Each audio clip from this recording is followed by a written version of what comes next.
I had an opportunity to speak with Mr. Wolfensohn about the Middle East, the Israeli-Palestinian conflict, the economic situation, and where it's heading into the future. As the quartet's envoy, you were a strong advocate of economic development being a crucial underpinning to peace. How close is the Palestinian economy to being able to sustain statehood? You could have a West Bank that could be important in terms of its development. But to have 1,300,000 people in Gaza with a conflicting governance between Gaza and the West Bank is a tremendous problem. You should remember that Israel and Palestine, in terms of the Palestinians, maybe is 11 million people in a sea of 350 million Arabs. Israel is important in terms of its economy and its relationship to the Jewish community abroad. It's not loved by some, it's not loved by some Arabs, but nor are the Palestinians loved by everybody. And really, I think that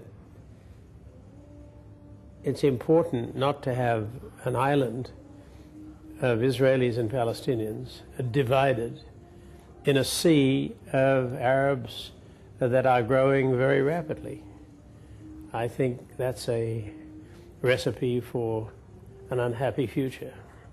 Can Palestinian statehood be sustainable if its financial paradigm remains a donor mentality rather than investment? I don't think that a state of Palestine, if you have peace, will be other than an investment mentality. There are many Palestinian entrepreneurs right throughout the Arab world. I meet them everywhere.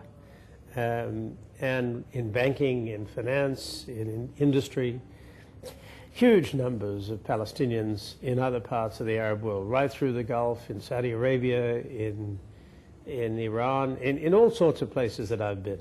Prime Minister Netanyahu speaks frequently of the need for Israel to help shore up the Palestinian economy.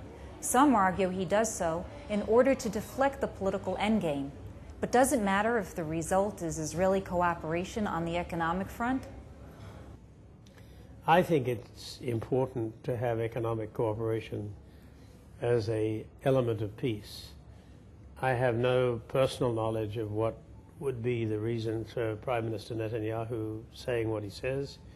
I hope that what he says is saying it is consistent with his statement of a two-state solution, which with some pride and with some courage he announced, I think, 3 months ago, that he was prepared to have a two-state solution. For a sitting Prime Minister here, that was a pretty gutsy thing to do. But it set the basis for the discussion. There's a long way between here and there. Part of the Middle East mantra has always been that the parties themselves need to make the decisions. But many are now arguing that there needs to be more aggressive brokering, particularly by the United States. You know the players. Is tough love productive or counterproductive? You have to look forward and say, what chance is there of having a greater opportunity for peace 10 years from now, 15 years from now, 20 years from now, than you have today? And I think the American position is, looking at it as a friend, get on with it today. Don't wait. Many don't think they can solve the Middle East political process. Looking ahead 10 years, where do you want to see the Israelis and the Palestinians?